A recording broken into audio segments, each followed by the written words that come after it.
Alright, lesson 86, arithmetic progressions and arithmetic means.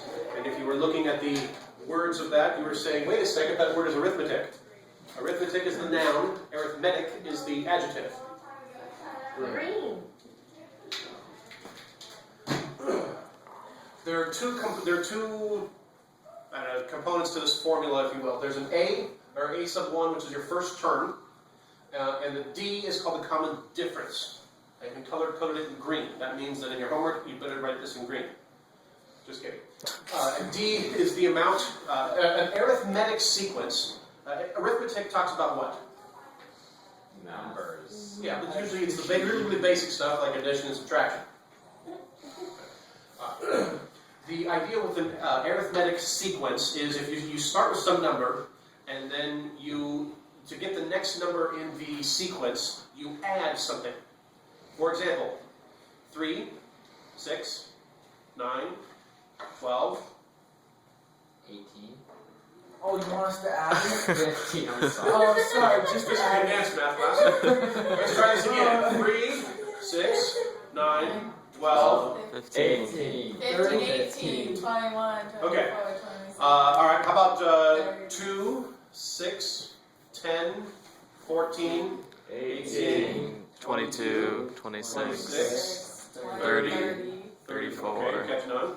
Let's go and do an easy one. 10, 15, 20, 25, 25, 30. 30. You got to catch on pretty quick. Let's see. Negative 30, negative 20, negative 10, 0, 10. Okay, you get the idea. You are counting by this many. So you're counting by tens, counting by fives. And I'm reminded of my, is it kindergarten that learns how to count by fives? Something like that. That's what we're doing. We are counting by these, starting at this number. That's the basic idea. So you just haven't seen this notation. You probably have not heard the word arithmetic before, but that's all we're doing. We are counting by these and starting with this number. Now, so if we were looking for an arithmetic means, are numbers in between a couple of those numbers. And we already chose blue. Let's go for an example here. Example 86.1. Write the first 4 terms. We are looking for the first 4 terms. Have you noticed that anytime I do a word problem, I like to write down what it is I'm looking for? Okay. We are looking for the first 4 terms of an arithmetic sequence. The first term is negative 14. Now, from what I just told you here, A1 is the first term, and that's going to be 14. Negative 14, thank you. And the common difference is 10.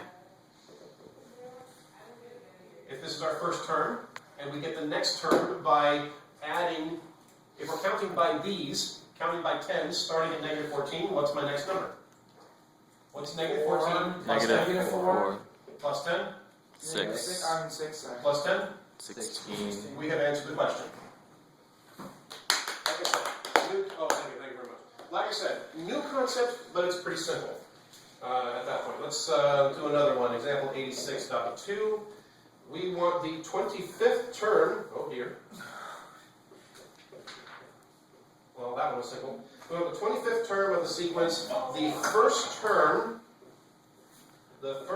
is 12, and the common difference is negative 6. What's our pattern here? If this is our first term, this is our second term, third term, so first, second, third, fourth. What pattern do you see? It's definitely going to be A1 plus something D. Well, If we are looking for the 25th term, what number do I need to put here? 24. 24, because you've already have the first one there. So our 20, just to get you used to the notation, our 25th term is our first term plus 24 differences. So the number we're looking for, let's do the 25th term, is our first term, which the problem said is 12, plus 24 times the common difference, which said is 6. Or whatever that comes out to. Is that the answer to the question? You have 130. And if you'll indulge me for a quick minute here while you pack up. Example 86.3, arithmetic means. We want 3 arithmetic means means between 2 and 4. 2 and negative 4, bless you. That means that A1 is 2. We got our second, third, and fourth number, and then A5 is going to be negative 4. A5 is going to be our first term plus 4 times, no, sorry, our fifth term is negative 4. And that's here. Solve for D, and then you can figure out what the second, third, and fourth terms are.